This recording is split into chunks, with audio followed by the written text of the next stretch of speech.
All right, I'd like to welcome everybody to the Metropolitan School District of North Posey's April meeting. And would you please join me in saying the Pledge of Allegiance? I Pledge allegiance to the flag of the United States of America and to the republic for which it stands, one nation, under God, indivisible, with liberty and justice for all.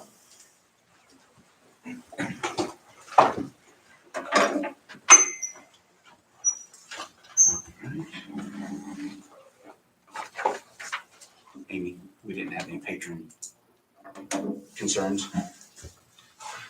No. Okay.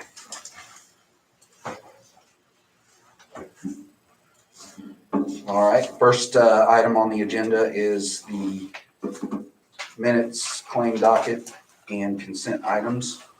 I'm looking for a motion to approve. I'll make a motion to approve the consent items as listed. We have a motion by Mrs. Will, seconded by Mr. Oakley, to approve the claim docket and consent items. Is there any discussion? Mr. Vice President, I would like to take a moment and recognize our two retirees that are listed in there. Mrs. Marl is going to be retiring from North Elementary School kindergarten teacher position after 35 years of service to the students of North Posey. And then also Mrs. Hinsey, the district librarian, is retiring after 25 years of service, 17 of those with North Posey. We want to wish both those ladies the best as they embark on the next leg of their journey. And so wish and thank them for what they have done for our kids here in the district. So they've done a lot. I'll second everything that you said. And any other comments? All those in favor say aye. Aye. All those opposed, same sign. That motion carries 5-0. Next up, Mr. Vice President, we have Heather Moreland here this evening to present to the board regarding the summer lunch program through the Poseyville Library. Okay, the first thing I'm going to talk to you guys about is because of COVID, we were able to get waivers to participate in the summer lunch program for all of the kids in our school district. And I contacted the USDA program, and we were able to provide free lunches, hot lunches for all the kids in our area for all summer. So I want to kind of get your blessing and let you guys know what my plan is. Last year, the Methodist Church in Poseyville, they provided lunches to a lot of students in our whole district. And I'm getting the same ladies that did it last year to help me out. We just have to go to Princeton High School and pick up the hot lunches. I'm going to get volunteers to do it Monday through Friday and bring them to Posey County. And we're going to try to go to Cynthiana, New Harmony, Griffin, Stewartsville, just try to go everywhere where we can find kids that need a hot lunch. And so basically, I just wanted to get your blessing that the library be allowed to provide this for our school district, and it's all free volunteers. You got a weird copy, sorry. I understand. So anyway, yeah. So anyway, most of this information is on here, and it is a library food service program through the USDA because they say hungry kids can't read. And we want to do a summer reading program with the kids in our area, and this kind of goes right along with it. So if we can get the kids to come and do the program and get a hot lunch, that would be great. And before I got any deeper into really nailing down the volunteers and the locations, I just wanted to talk to the school and make sure that it was okay for me to do that. And we may ask you to send out your voice message to everybody to let them know where they can get a hot lunch. If it's okay with you guys, and you can give me your blessing. So they will go to one place in each In each town, yep. Heather, I just want to ask a quick question on this. Would it be easier if our cafeteria wanted to offer the food for you guys rather than going all the way to Princeton, or was that how the program was set It up? would be easier, but Okay. we would have to have somebody that is licensed for your kitchen to Correct, do all the right. paperwork. And it is a ton of paperwork, and we're only allowed to do it 1 year because of the waivers. Right, Our right. community really does not meet the poverty level, Okay. but because of COVID, we meet it for 1 year. So I really thought it would just be best or easiest if we just tagged on to another program that's already established Sure. and just did it for the one summer. So the only reason why I asked is we were just getting ready to talk about school lunch program for the summer tomorrow with our food staff and our administrative team. So Well, I so would let be me glad check. to, if they wanted to, Okay. to do that, I would be glad to just partner with them Sure. and continue to do what the plan was already. Okay, sounds great. Thank you for doing this. We You're appreciate it welcome. very much. Any other questions? I'm sorry to ask those questions for you. I think sadly, last year we found out that this is a much needed service. Thanks for looking into it. Mhm. Well, 2 years ago, I had lunch in the library and I myself went and got cheese pizza. We had wraps, we grilled hot dogs. And I did it one day a week 2 years ago. And I had 40 to 60 kids come to the Posable Library and just eat lunch and their families. So I just couldn't let the summer go by without having something. So when I started looking into it and calling the people in Indianapolis, they were like, hey, the easiest thing for you to do would just to be tag on to the Gibson County program because you don't have a kitchen. And I couldn't, my church kitchen and getting all of that coordinated would just be Right. too difficult. But if you guys decide that you want to do it through the school, I got that and go with that. Sure. And you say tag it with the library, are you doing it from the library then? Is that what you It's, did it? the paperwork will all be, I mean, for the kids, where do they come to get? the kids can come to the library in Poseyville and get the lunches.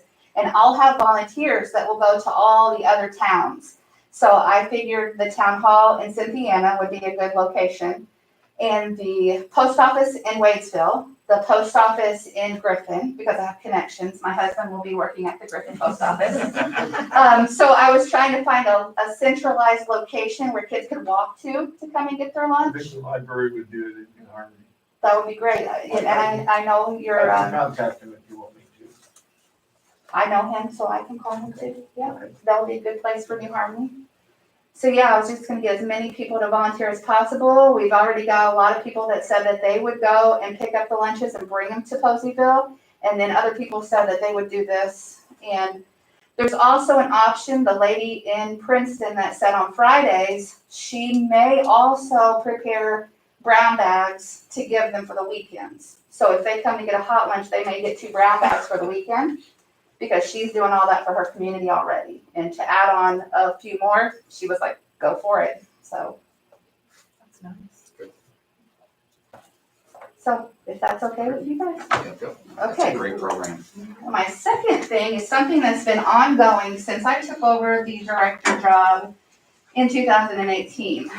I've been trying to support the MSC of North Posey more and more and more.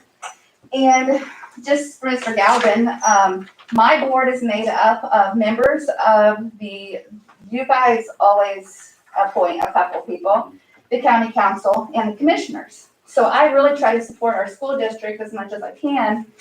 And when I tried to ask a couple of people that live here in this neighborhood if they would be on my board, they're not qualified to be on my board because they live in Robinson Township. And Robinson Township people are supposed to go to Mount Vernon to the Alexandrian Public Library.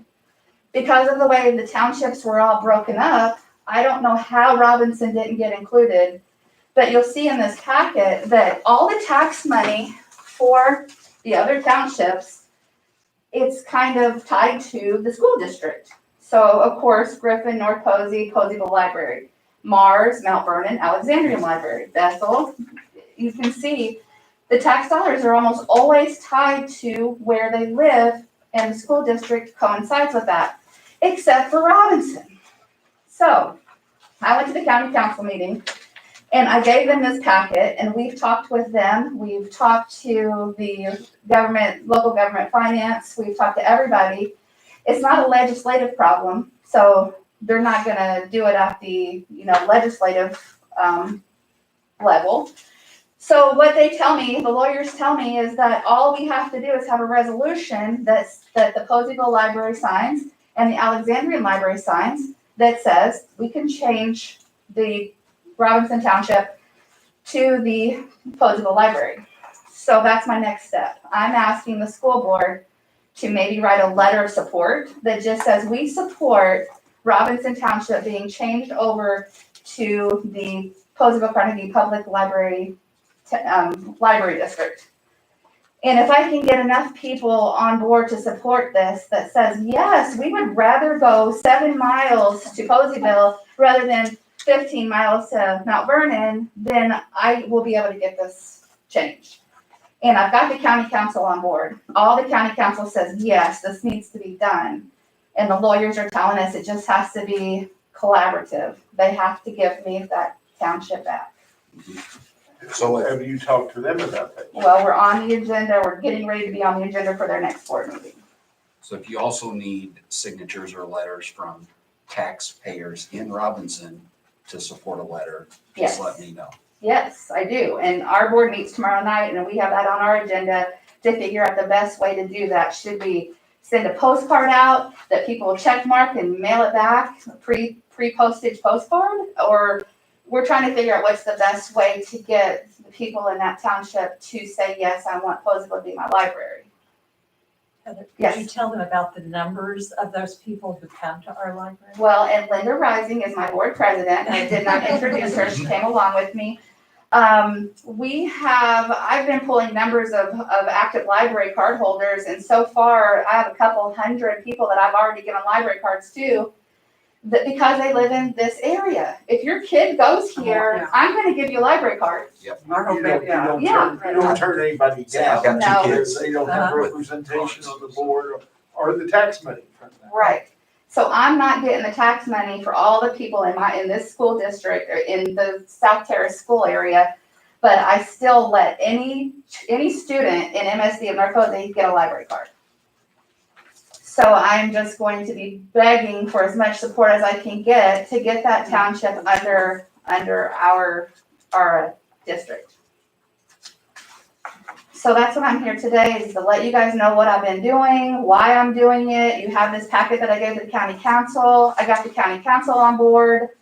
And my next thing is to try to get taxpayers to just speak out, come to a meeting, write me a letter. And we're thinking of just mailing postcards out, self-addressed stamped postcards that say, I want Poseyville to be my library, just stick it back in your mailbox.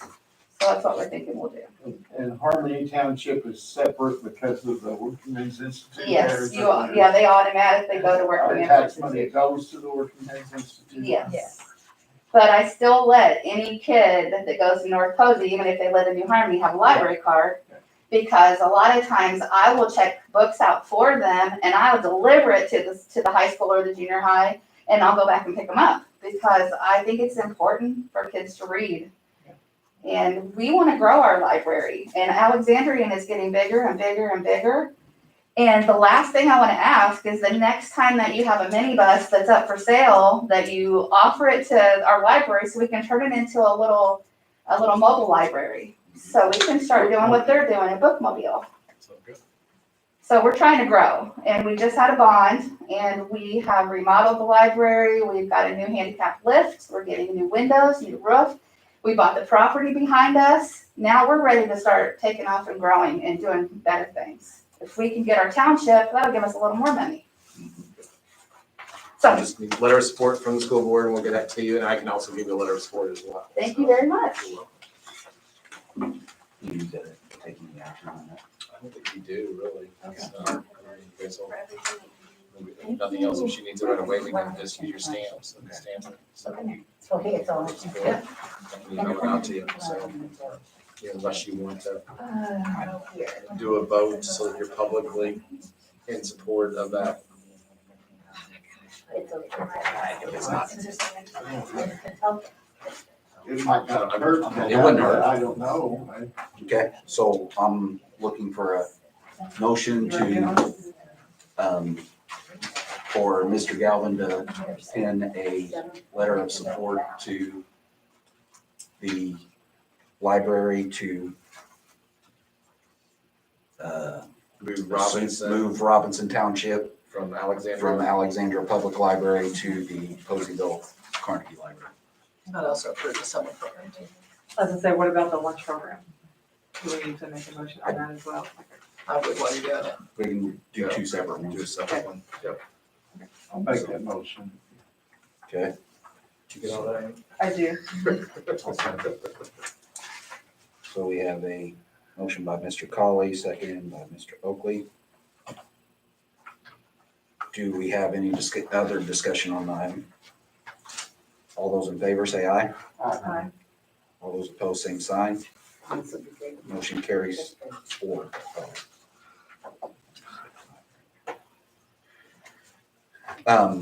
So then we have another motion to endorse, I would say endorse or support, Yeah, summer love program. to support the 2021 Summer Food Service Program presented by Mrs. Moreland. You need a I'll make motion? a, Yeah. Okay, I'll make a motion. okay, I'll second. Okay, we have a motion by Mrs. Will, second by Mr. Colley. Any other discussion on the item? All those in favor say aye. Aye. All those opposed, same sign. That motion carries 4-0. Yep. Okay. Next up this evening, Mr. Vice President, we have for your consideration the proposal for lawn care by Cut Above LLC. We did a request for proposals for lawn care, was advertised beginning on March the 9th, 2021. We had several people express interest in this, but unfortunately only received one sealed bid by the due date of March the 19th, 2021. This is a new process that I like to bring in because this helps to hopefully drive down the price by having some competition and stuff.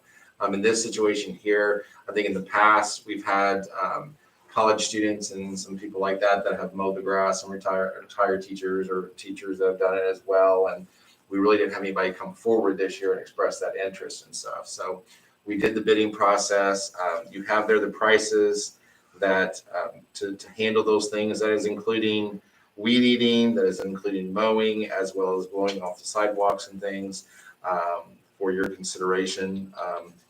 This is a 1-year bid. So we hope to go back out again next year and try to do some additional push as far as advertising through social media and things like that.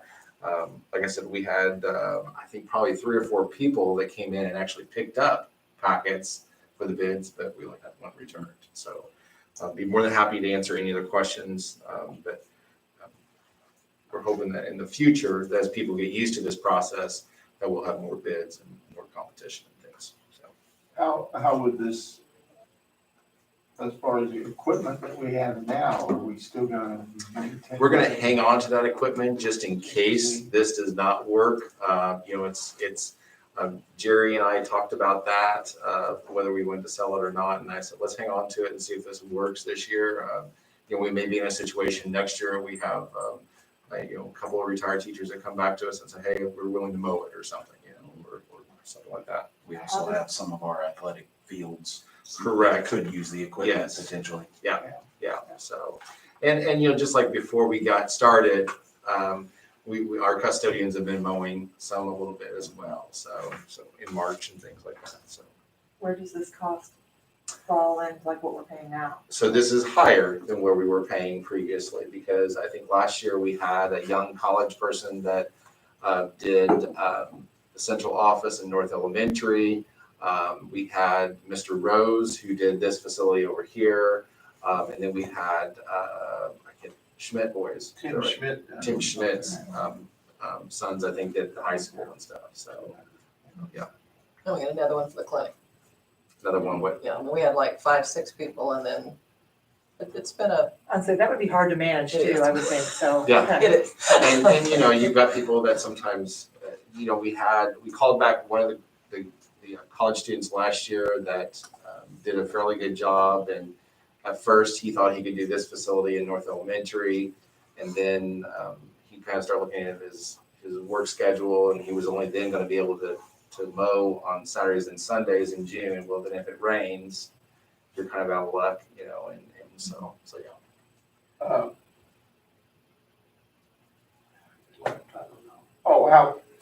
If we done this in long range, it would free up our janitors more so where they don't have to go out there, they can work on other things.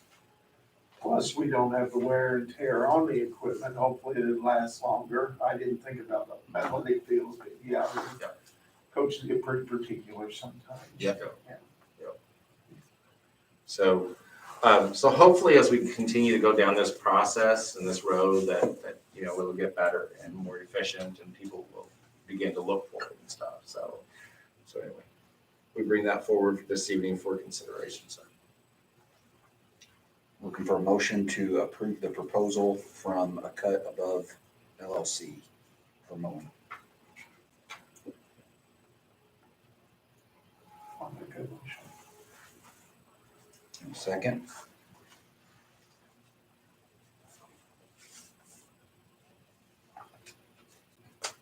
I'll second.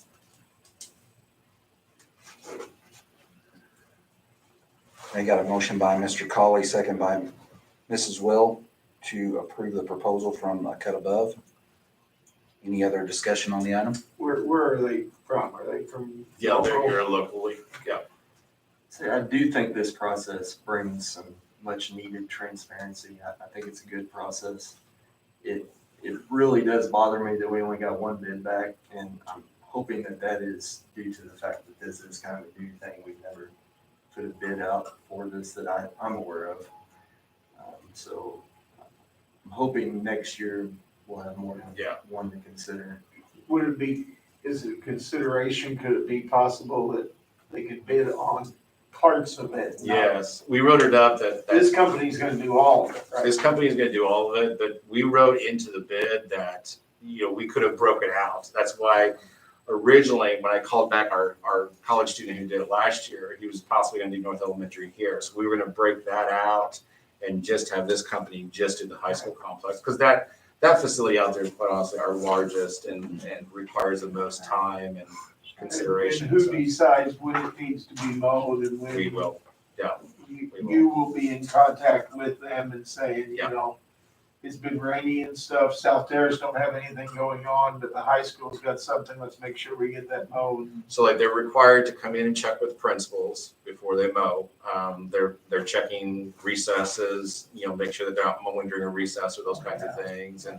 And you know, the biggest issue we're probably gonna run into is, as we all know, because I used to mow several yards here in Evansville, we get into the dead of summer of where everything dries up. And so at that point in time, we would probably call them and say, look, we don't need you to be mowing. So, you know, just blowing the dust around. I can't believe there weren't people from Evansville that wanted to bid on that. Yeah, so.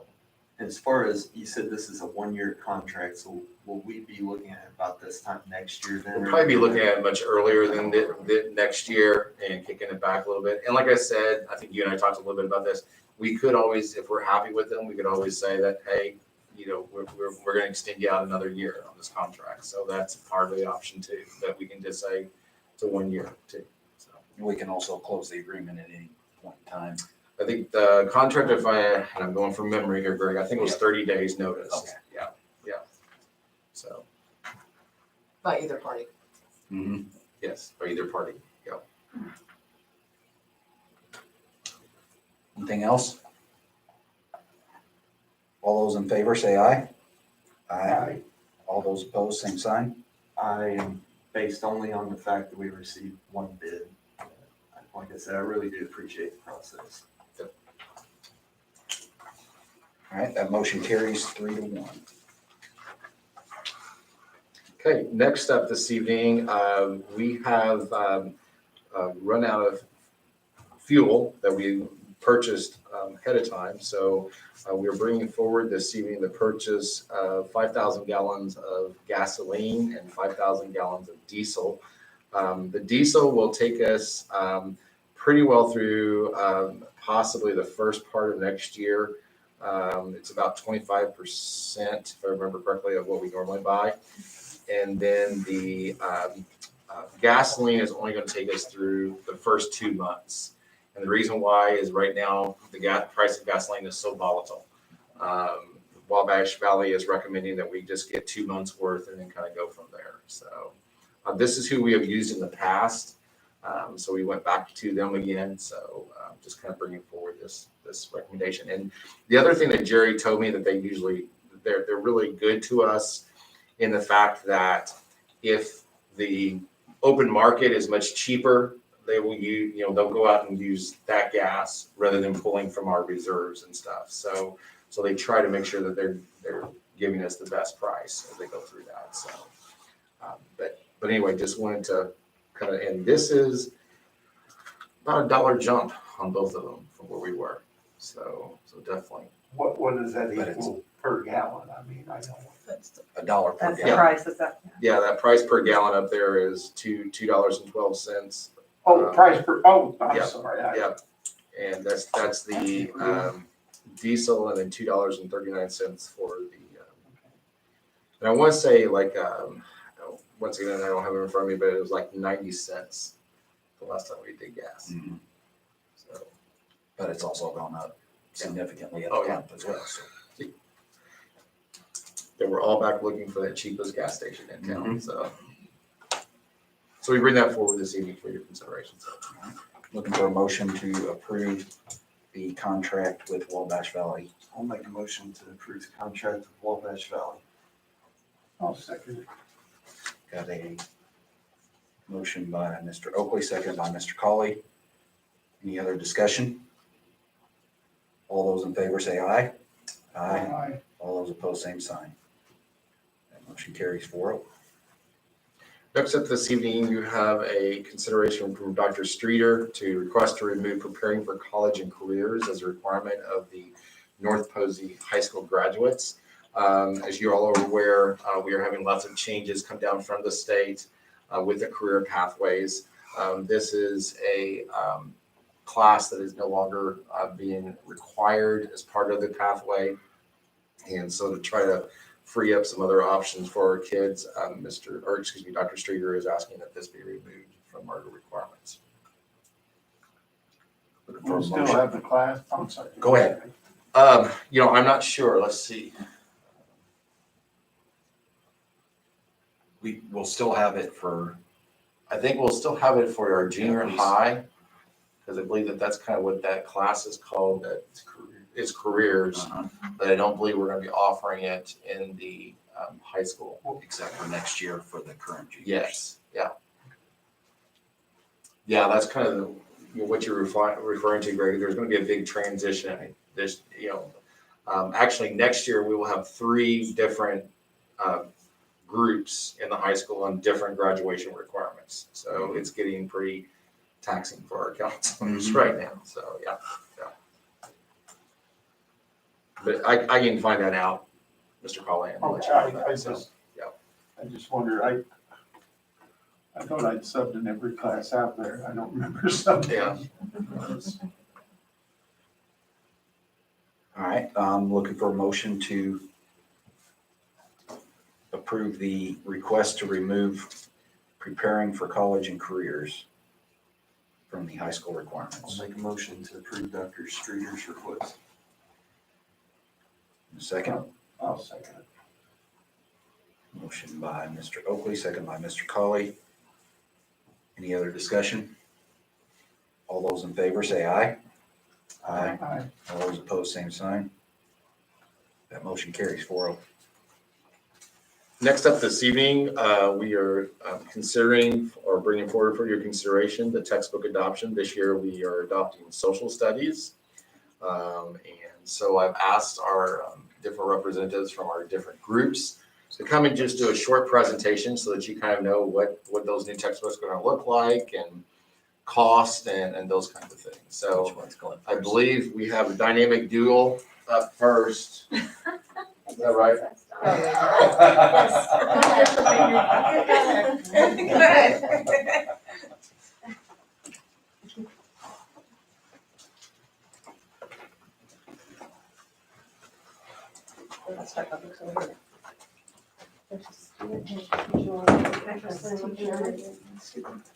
You guys know.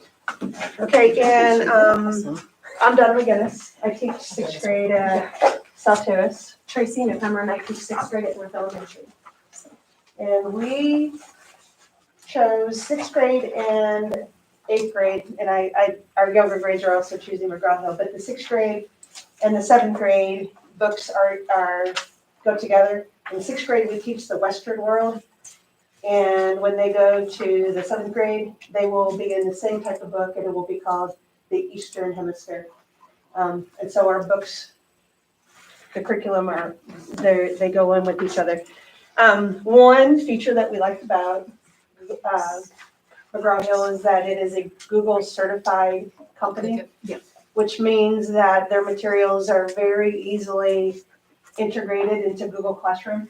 So Tracy and I both have Google Classroom, which we use a lot during virtual learning.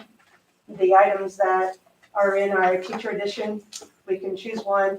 And as long as we have our roster in Google Classroom, it will take our roster and download it into our McGraw-Hill.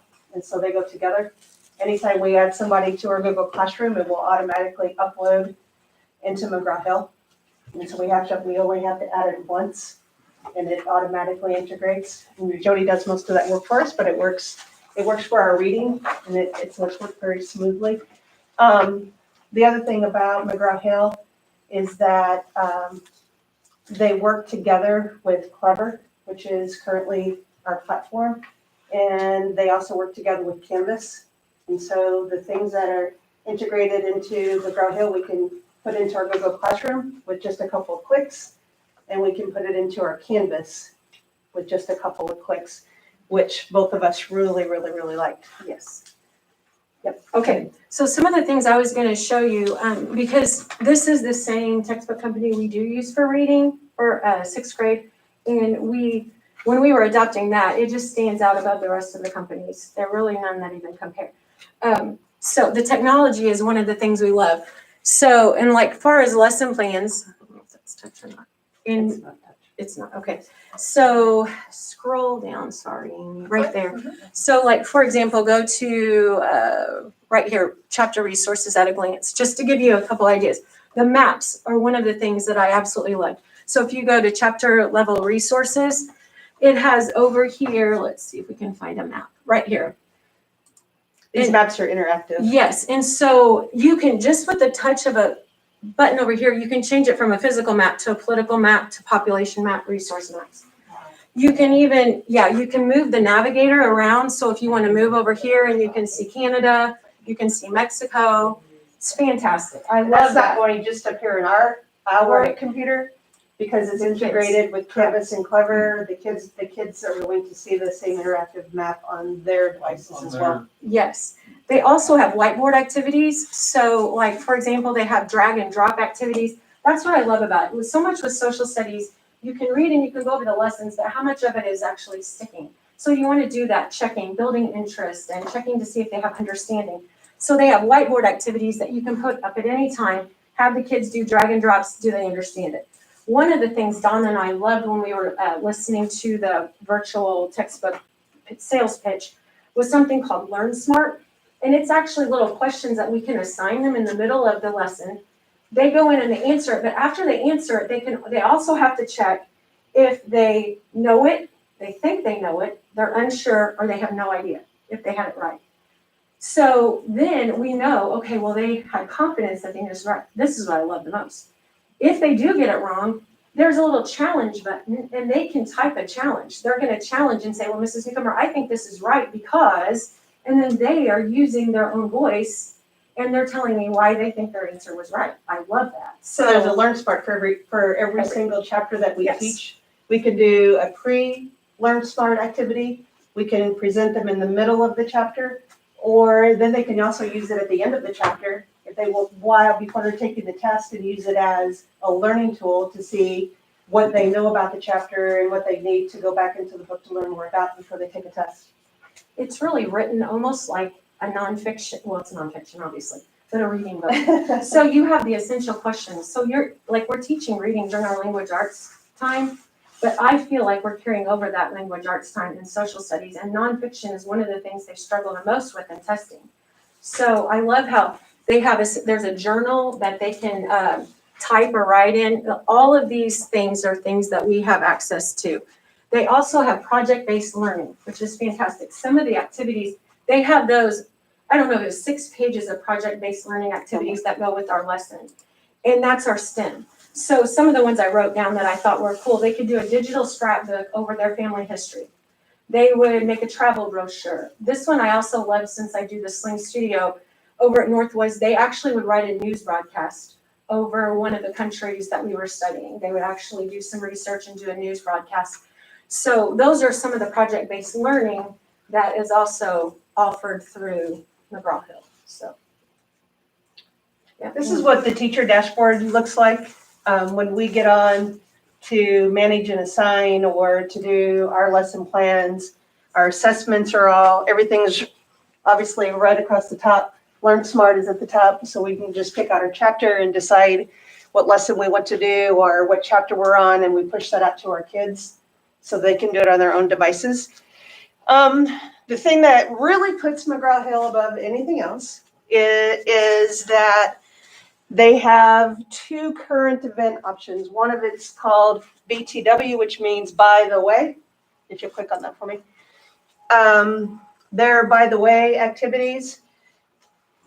Across the top, all the stuff you should know. And if I click on that, it'll have every month they push out all the stuff that's happening in our world, the things that the kids should be reading about, that they used to read about in a newspaper, and families don't get them.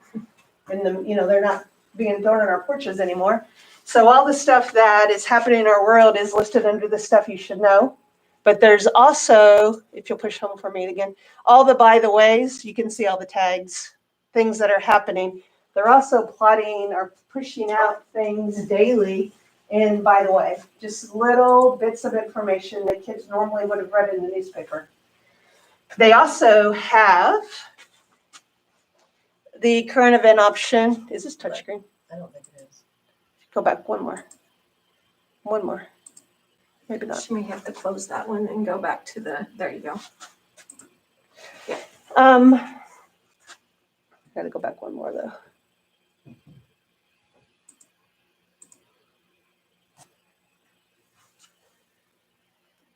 I need to go back to the home screen, if that's possible. Not the dashboard. I wanted to show you, oh, there it is. Yes. And then if you scroll down. And this is also in our language arts These are book. fantastic.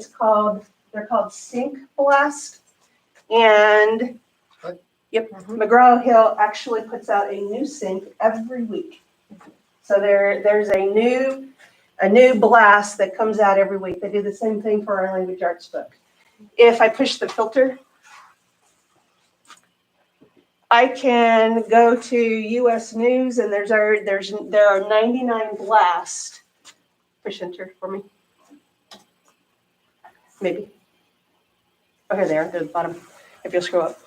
There are 99 blasts that have been pushed out by McGraw-Hill just like in the past 99 days. All the current events that have happened. When we do a blast with the students, Tracy and I both do them. Well, so does my partner teacher. When they're doing a blast, it appears, if you'll click on just any of them. This is them. So they will have a prompt. So this is the blast. This is the prompt that they're going to respond to at the end of the lesson. So every blast has an article, so they read the background information about whatever article we're reading. So they're getting a current nonfiction article. They just don't realize they're reading nonfiction. Then when they read the article, at the bottom, if we choose to, if we have extra, a lot of time, or we really want to get into research, it gives us the option of research links that take us out to the web that are covering the current event. Maybe it is even, they have so many, you just have to go through and get them. They also have, when you're doing a blast, they have a quick poll, and the kids choose their quick poll. For example, Casey and I did a blast that was about COVID, and the quick poll was, what's the first thing you'll do when COVID is over? If there's ever going to be such a day. But what's the first thing you would do when COVID is over? And they had choices. I'll go out to eat with my family. I'm gonna go hang out with my friends. I'm gonna go hug my grandparents. And the kids choose it, and it automatically gives us percentages about who chose what. And then in my class anyway, I had the kids get up and say, why did you choose that one? And they'll say, well, I chose this one because, I really miss hugging my grandparents, or I cannot wait to go out to eat. You know, and so they get up and they have the public speaking opportunity. Then at the end, they answer their blast. And they're So- limited to their words. The word choice is limited. They can't use over, I always extend mine sometimes. 480 is the biggest, Yes. 180 is the smallest. Smallest. And so they have to be very concise about answering their blast. And as soon as they submit their blast, it goes out to all their classmates. And they peer edit them anonymously. Their And names are not attached, obviously. Yep. here at South Terrace, we use it and we call it a discussion board. So when they're talking about a blast to their classmates, they're talking about, I really loved your idea about, they're not correcting or giving opinions about grammar, or it's all about content. And I And it takes a while to get there, but that's a skill that I had a substitute teacher in my room and said, you know, we do this all the time in college. All the time, we have discussion boards where we have to respond to our classmates about what they wrote. So that, and the fact that McGraw-Hill pushes one out every week. They have one tied to every lesson or every story, but if you don't like that one, you can go choose a different one to push out to your kids. That's more applicable to what you're doing or talking about. So, and the kids enjoy them. They love them. They love when we go last. Yeah, so they have their hardback history book that 5 years from now, it's gonna be 5 years old, but we always have a new blast that's covering whatever's happening in the world at that time. Yep. So that's why we chose McGraw-Hill. I've got some questions. Go ahead. I'm old and we can do things like that. So am I, Larry. Yeah. Join the club. Do the kids, is this available online to the kids? Yes. The textbook? They Yes. have this textbook online. Do they actually have a textbook in hand? That will be then up to also? probably you guys to decide if you want to purchase a hardback book and we would So hope for they example, would. right now in language art, or well, even in history, all of our books in sixth grade right now are hardback. But let's say that you were here on Tuesday and Wednesday, you got sick and you were home on Wednesday. All our virtual learning is there, but the kids know that that we have so many one clicks with Clever and Canvas that all their books are online, so they don't have to have that hard book to do the homework, so they can no longer say, oh, my book wasn't This here. is a way for teachers to do a lot of virtual teaching. They even have, Mhm. McGraw-Hill even set up a tab for teachers who are completely virtual to use. You can build your own lesson plans, basically, like, if Donna and I didn't want to choose everything that they had put in there, we can pick and choose and build our lessons and lesson plans for the kids as well, so. You sound to me like you're really excited about it. I love history though, and I am pumped about this new book. And the book is set up, and I don't think anything can, just having the blast at your fingertips, because everybody knows that there's going to be another election that's not going to be covered in this textbook, but it's gonna be covered in a blast, it's gonna be covered in the by the ways. And it even Maybe had a little longer videos that are like 1 or 2 minutes long on how the Great Lakes were formed. And we can talk about that and how these glaciers came through and all this stuff. But they actually have a little video that shows how the glaciers moved through the area and how they dug out the land for the Great Lakes. And then they even had how big the glaciers were compared to like the Willis Tower in Chicago and how huge these glaciers actually really were. Because I don't think kids even understand what a glacier really looks like. So it even had graphs and charts to show the kids how big these glaciers were. So they just do a fantastic job of making sure the kids can see it and understand it and, apply We it. had our snowstorm the day after I got back. I was looking for a blast for the next Friday when I was doing my lesson planning, and the ice storm and how it affected Texas was already there.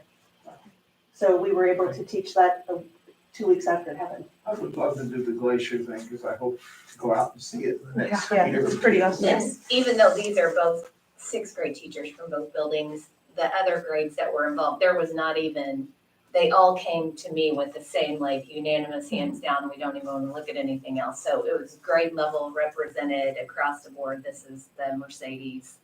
Thanks. And the seventh grade book is going to look just, the setup is. Yeah, Yes. like Ms. McGinnis said, the 7th grade was closely connected to the elementary. 8th grade is US history, and they wanted to have the same textbook as the high school did. Wow, I'm absolutely impressed. Your blast, 180 to 480 words, Is that what it is? Or- to write your blast. Okay, I didn't know if you were words or characters. And it ranks you, so Yes. when It's the characters. blast ranks you, and so when you're writing and your peers are rating you, so you have fives and he gets all threes and he gets a mix and it starts ranking kids according to which blast was the best that week. What about And so they'll say, oh, my blast was the best this week. What You know, I about the was kids that you top-rated. can't get to write their name, let alone anything else? Where will they fit in this? Will they? The thing that are works for, kids the thing lost that if they only write 2 sentences or no, it's still, but the thing, still? it's still, they're still getting reviewed just on Right, content, and it's just still on their sent to thought. other- Okay, so And they can see that and say, man, I didn't write anything. And if I'm a reluctant writer, I'm now also seeing what other kids my age, what their writing looks like, and so I can, oh man, I'm a terrible writer. Maybe I need to work on capital letters. Everybody's starting their sentences with a capital letter, and so they see good peer writing as well. They're typing these though, right? Correct. They're typing these, yeah, using their keyboards. Yeah. Yep. And how often do you get to see, in 10 years back, seeing other peers write on a weekly basis? Yeah. So. It's amazing. I don't know if you guys know this, but all of our books are 6th, 7th, and 8th grade books. We went that way with the reading as well. They're just a little more Reading, challenging. We math, felt like when we and looked at the science. 6th grade, like if it went with elementary, it was so lower level, our kids wouldn't have been able to, it would have been too low for them. So that's why we always go with the junior high. It just gives us a little bit more of a up and a challenge for our kids. That's why the kids always say So that. the- 6th What grade you're class. talking about programs are 6th, 7th, and 8th grade programs. All of our books are 6th, 7th. What about the elementary? Is there books for those too, or are we gonna have a Yes. presentation on that? This one is 4 through 7. So Mr. Galvin mentioned 7 decided to go with 6th because their books are partnered. One's one hemisphere, one's the other. But then 8th went with the high school for the continuity on that end. But that's why we didn't choose it. But you have an option of taking a 6th grade book that goes K6, or you can choose a 6th grade book that goes 6th, 7th, and 8th. And we want to go with the 6th, 7th, and 8th again. Nobody ever knows where to put 6. We're lost. Any other questions? Anybody? Thank you. Thank you for the presentation. Sounds fun. Do you want to take each level or do you want to take all together? Doesn't matter to me. Okay. You do it all together. Right. I think let's do it all together. Okay. All right, cool. Yeah, that's a tough act to follow. I don't have anything up there online, but I have some information from the questions that Jody had given us regarding why you guys were looking at different publishers. So, I don't know if this is saying up here, but the process obviously different this year because we couldn't be in a physical building, get samples, hands-on books. So we were reliant on really, interesting and super Zoom presentations. The one that stood out to us was, and those presentations were just right about after we came back from COVID and then left for between COVID and then and snowstorm. So really kind of looking at how we can get content for our students was a huge deal. And the fact that they do partner with Clever and Canvas, but also that they have this downloadable content and they have these Go apps that the students can put on their phones, they can get on the Chromebook. I mean, we are actually recommending Houghton Mifflin Harcourt. We felt that it was a little more mature.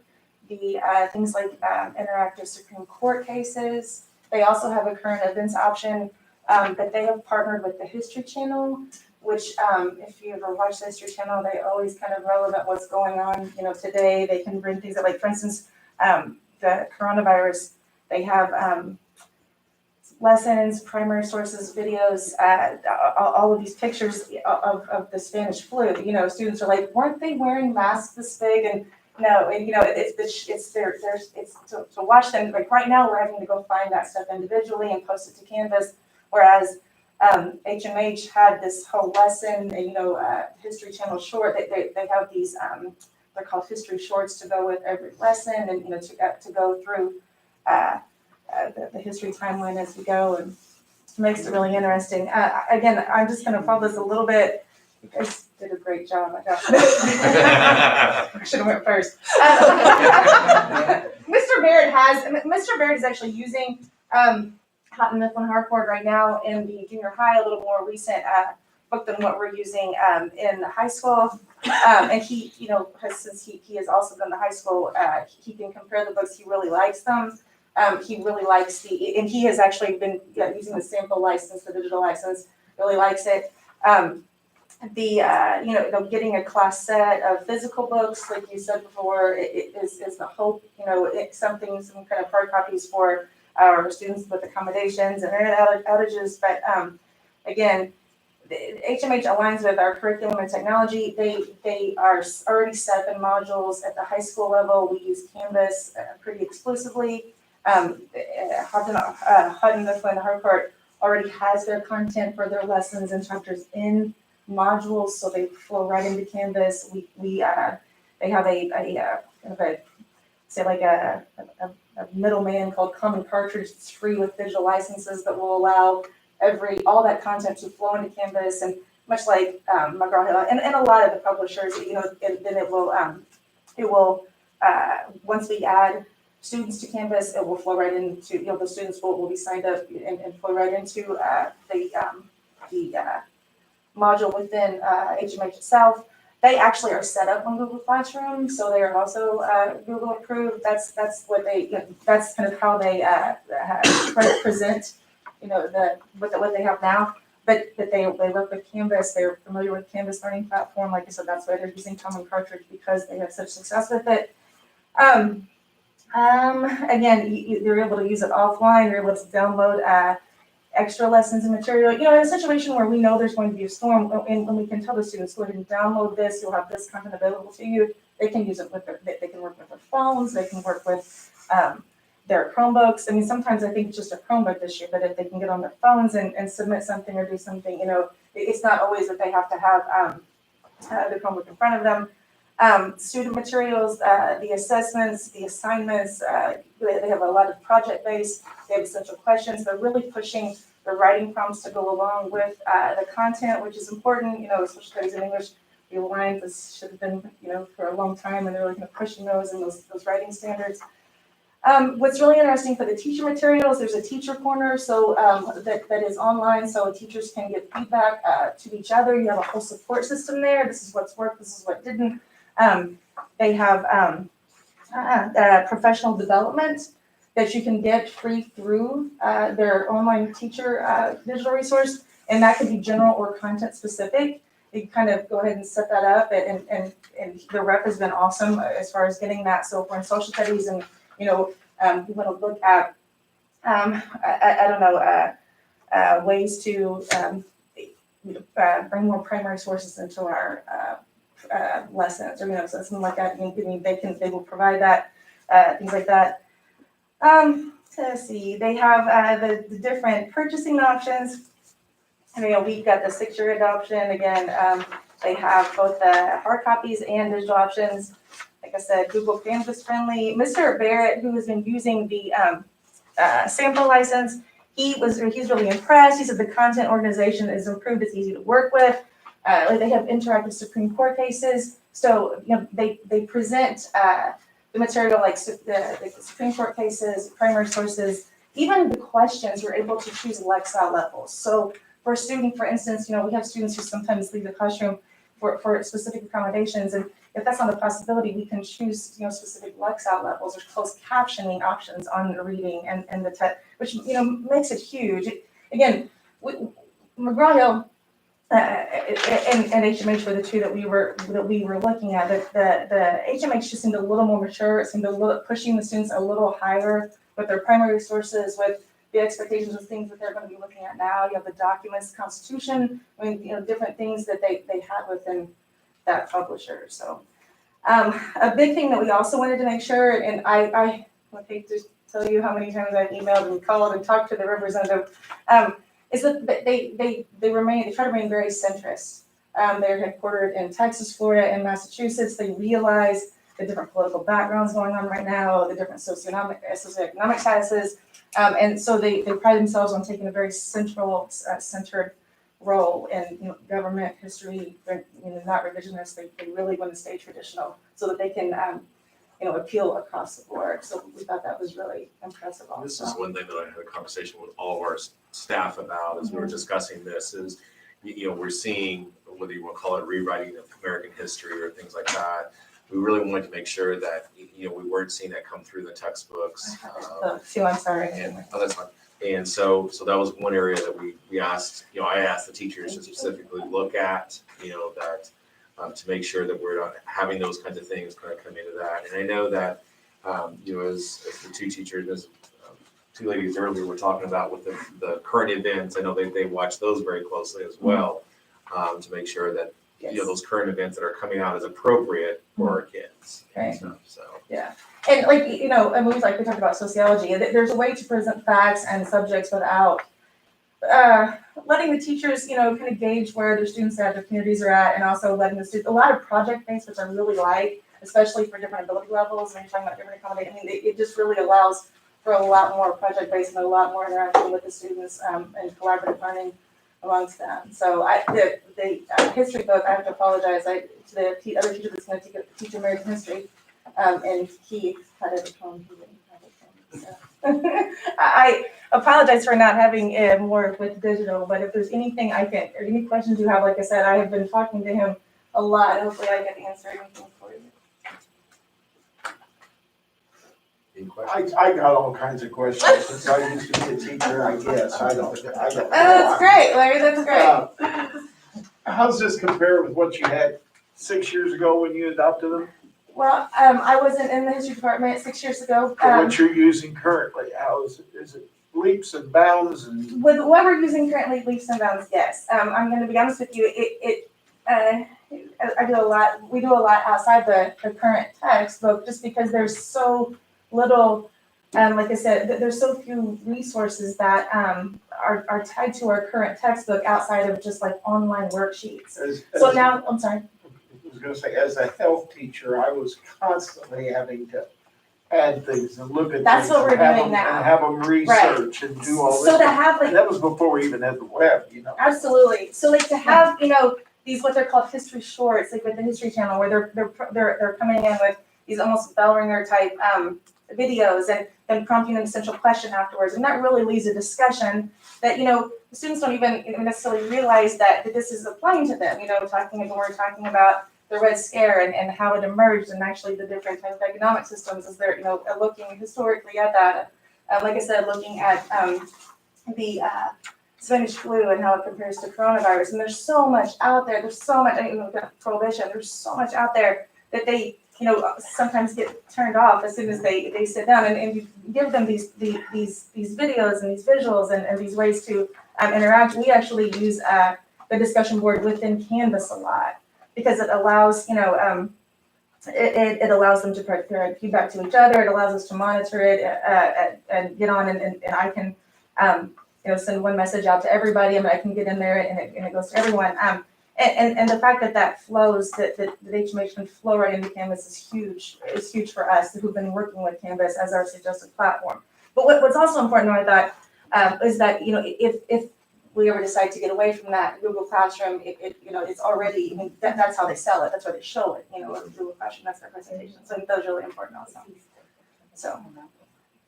I had a question on, so it says, 6-year adoption, so I assume that means we're getting the book for the next 6 years, right? Yes, and So- the license is for 6 years. Okay, so is that a 6-year standard? Do you think that's too long? Because you were saying in the book you were currently using, have you had it for 6 years and now it's been out of date for the last 3 years? It's my understanding that the book, because Mr. Link, right now, we are able to offer an honors, a dual credit history class. Right. So it has to be a survey class, from the beginning to, as current as we can. Some schools structure it like early to Reconstruction, like in 8th grade, and then, Reconstruction on. But with us being able to offer dual credit, it needs to be survey. So it's my understanding that at some point that maybe there was a different book, and so we're actually using a book from, we have two books, and the book, we actually use a book from two adoptions, I guess, so it's a little bit older.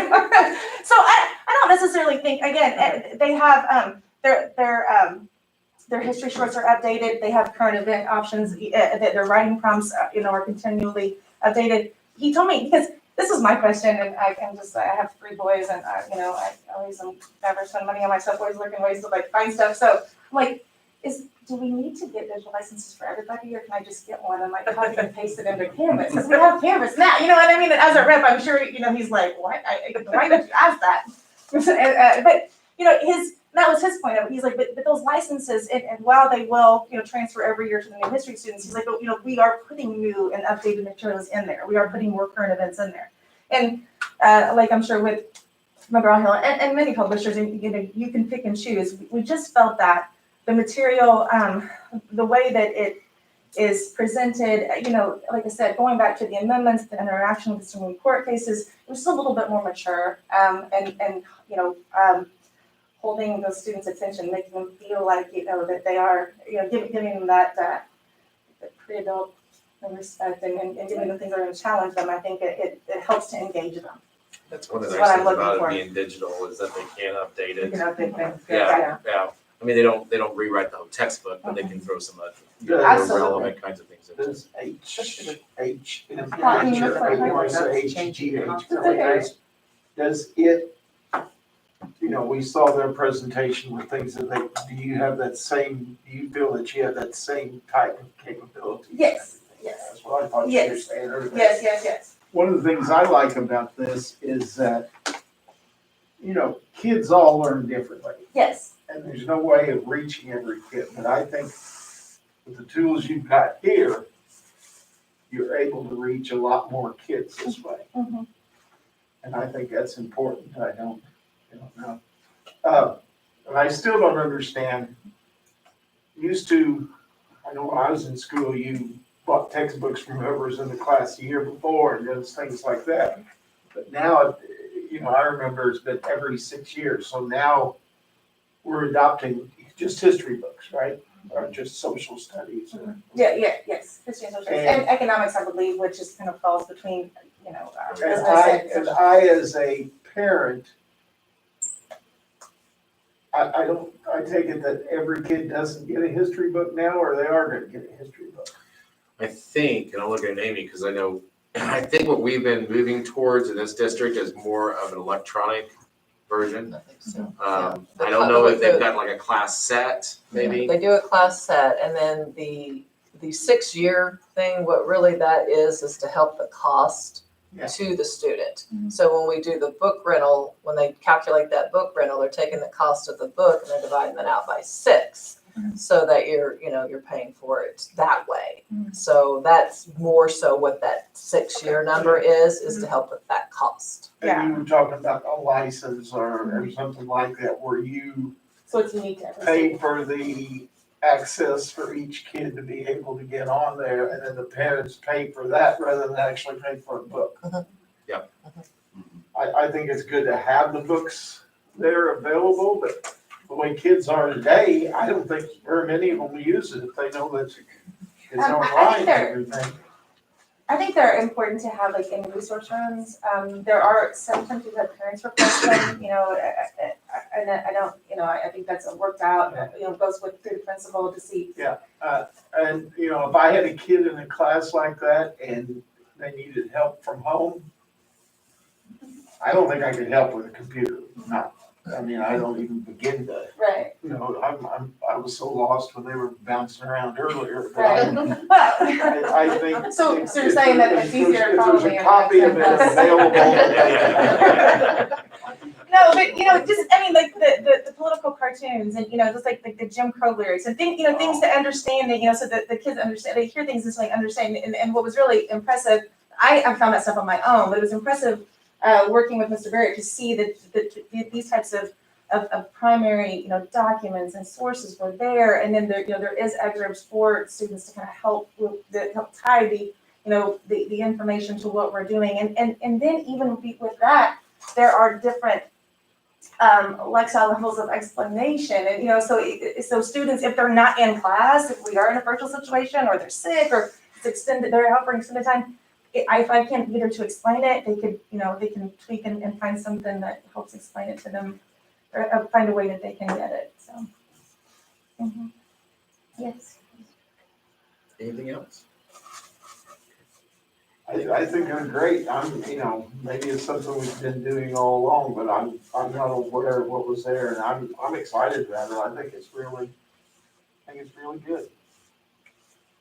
I think that we're all using as much digital as we can and trying to, engage the students in ways, new ways all the time. I just think that these types of resources and the things that they're coming up with will really, really help us. And take even like you, I'm sure you're seeing things that you're like, I can't even imagine. So. Thank you. Mhm. Appreciate you. Yeah. Thank you, ladies. All right, so there's a consideration. I'll look for a motion of consideration to adopt both the elementary, junior high, and high school social studies from the presentations that we just had. I'll make a motion to approve the request. I'll second it. We have a motion by Mrs. Wells, second by Mr. Colley, to adopt the recommended textbooks. Any discussion? All those in favor say aye. Aye. All those opposed, same sign. Motion carries 4-0. Thank you. Appreciate that. Next up this evening, we have with a consultant to come into the district next year and do curriculum mapping with our teachers. This is something that's kind of a foundational level that you then can build. Mainly what you do is you build curriculum maps K through 12 to kind of know, okay, what is a 12th grader going to need to know when they graduate, and then how we backward plan back to kindergarten and stuff. I think my understanding is they did this with math, I believe about 5 or 6 years ago. I think, I'm looking back in here to kind of see. Yeah, math was left. But mainly what happens is they unpack the standards, meaning that they really begin to look at it. They try to understand what exactly is a standard testing, what do they want, how they want us to teach it. They then take the curriculum and they try to match those things up to see if there's any holes in the curriculum, to see kind of like what Larry was saying earlier, do we need to go out and get some materials to supplement the curriculum to be able to make sure that we're teaching those things. The other thing that the consultant is also going to begin to do is work with our teachers to develop unit studies. And so they'll be working together to develop unit plans, to look for those cross-curricular connections, like Mrs. Thompson was talking just a few moments ago about how English language arts connects into social studies. And so that the kids begin to see the connections there as they work through it. And that was something that we talked a lot about when we were doing the STEM certification, was that looking for those cross-curricular connections between the different curriculum areas.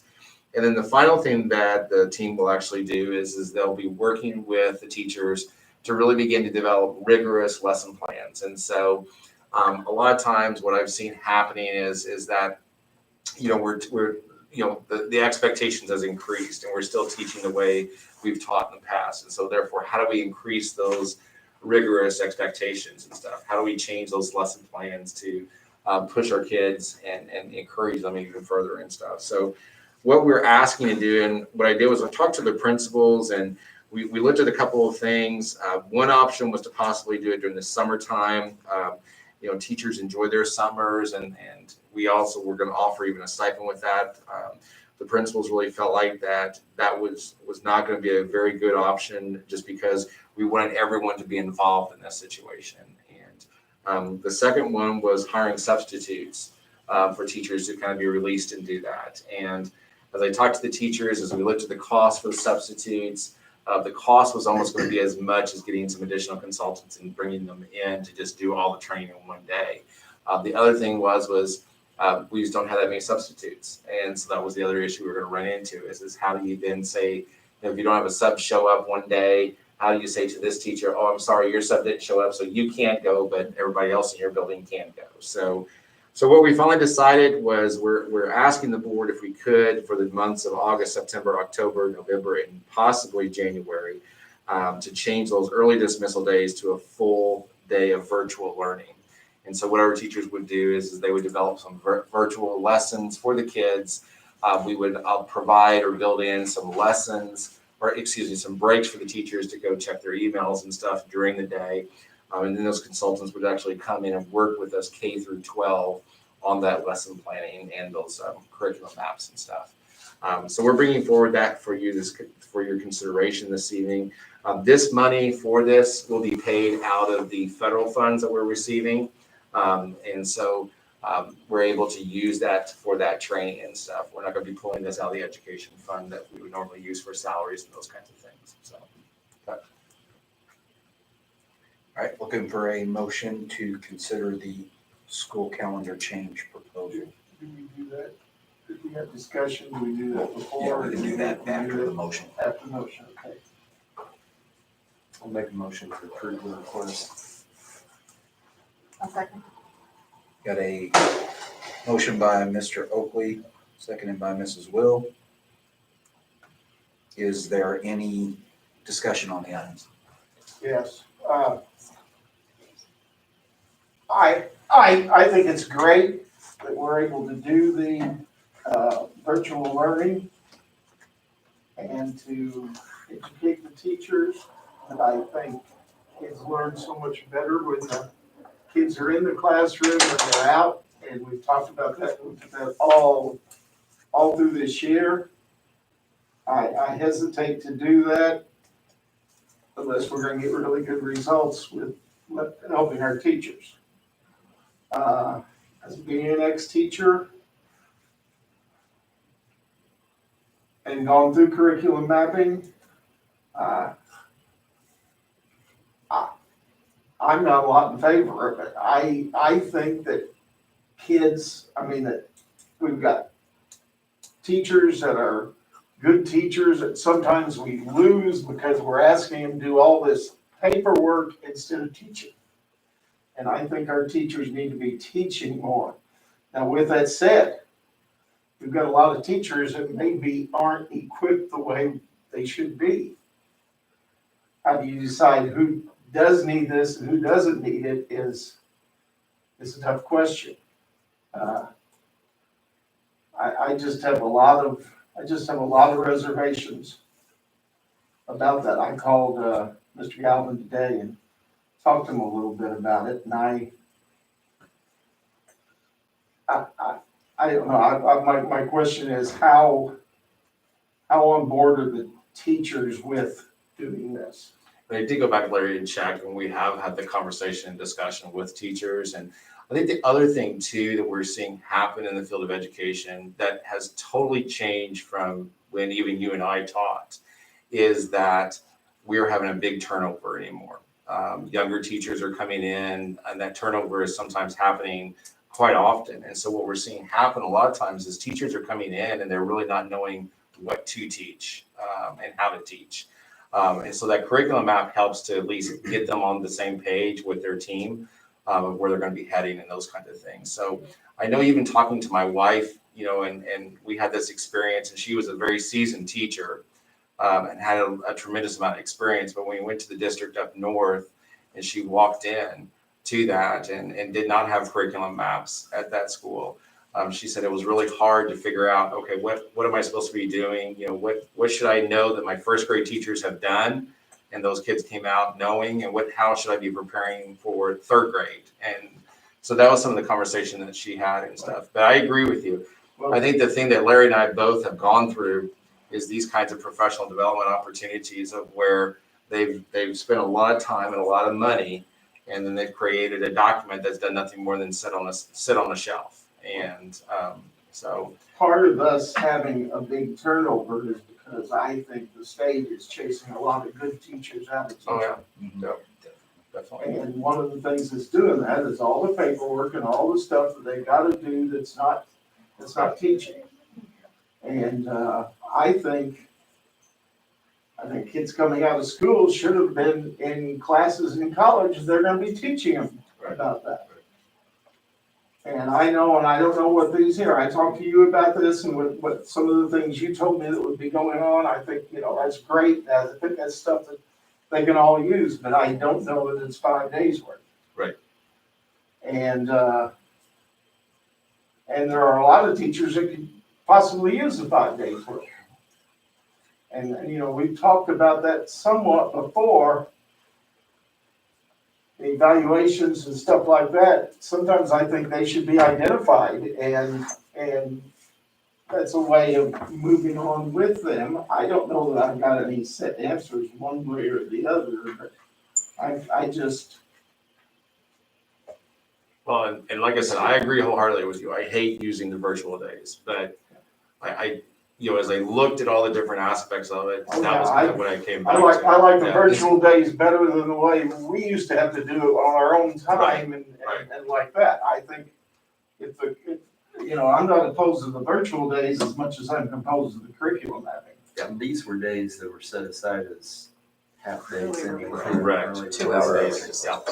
Yeah. And so what we're mainly just doing is changing them into a virtual day for professional development. And the thing is that the curriculum mapping has changed a lot in the standpoint of that, like Mrs. Thompson was saying earlier, there's going to be conversations with not just English language arts teacher, but also social studies teachers are going to be saying on this to say, how can we bring those things across that?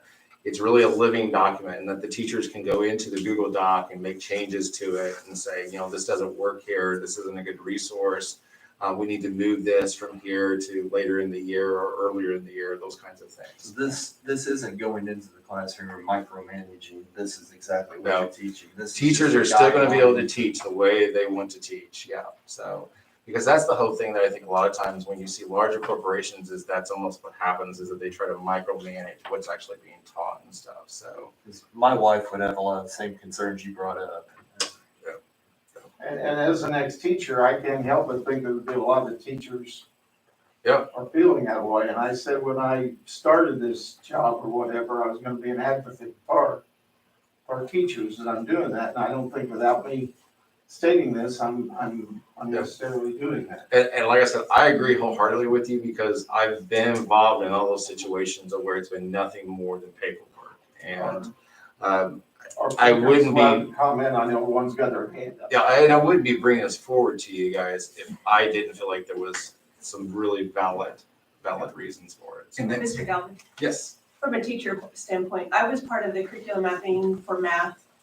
And it's been more than 5 years, probably 6 years or so. And I've also taught with a lot of sixth grade teachers, just here at South Harris. I probably had 1, 2, 3, 4, 5 different partner teachers.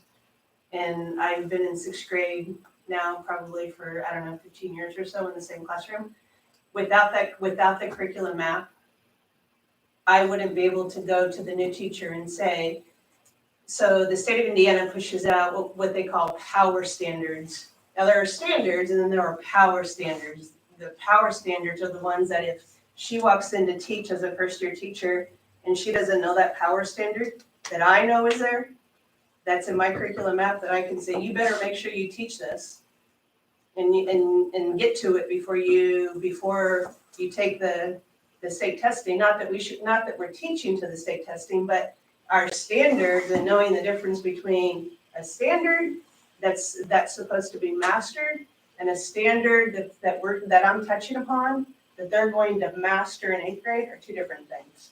So Larry, it's kind of different. When I started teaching in '86, I would have said, please don't make me And curriculum map. that's where Mr. Galvin was. And if I'm teaching in 2021, please let me curriculum map so that I know That's the way Mr. what my Galvin power was standards explaining to are, me, that because if I don't know them, one of the big benefits I failing. see from curriculum mapping is from grade to grade to grade.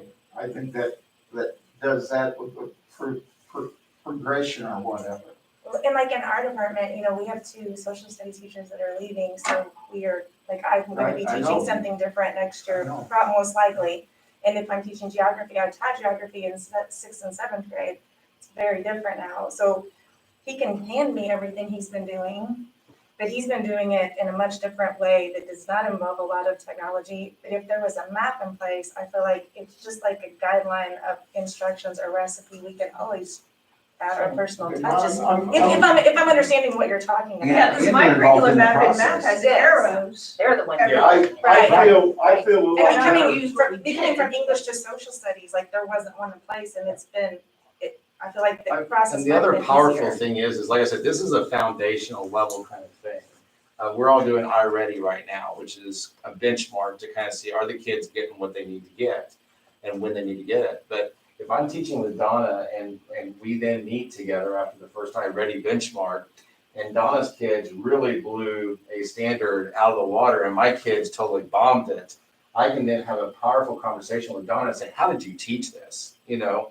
So we're learning from each other as well on instruction. And you So- can, if you have a map in front of you, you can see, well, the kids learn this in fourth grade, fifth grade, they have to master it here, they're not going to see it again in seventh grade. Or maybe it's introduced to me the first time, or I introduce it to them, and I see that this is going to be taught again in seventh and eighth grade. I know that, okay, maybe 75% of my kids got it this year, but I don't need to drill it into their heads, because maybe they're not mature enough and they just need to hear it again before it clicks. Versus they have to have this year. And the way of the calendar, this is the best way to do it with fidelity. If you do it in the summer, I may not be there because I might be on vacation. And a And so I don't 2 hour have early buy-in. dismissal is not enough time. As I said, I have no problem with doing it this way. My question is that I feel a lot better about it now, hearing some teachers say how much they did use it. I know 15 years ago we done this, or maybe even longer than that. And some teachers worked really hard on it, others didn't. And you can put me in that category. I don't know that I don't know that I ever looked at mine after I'd done it, because it was just, I looked at it as nothing but busy work. And that's why I'm saying curriculum mapping is great if it's done and if it's done right, and you're talking about getting an expert in to help with it.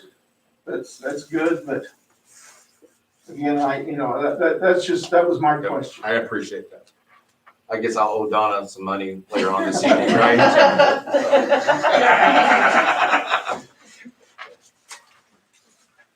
So we bring that forward for consideration, Mr. Vice President. Sounds good.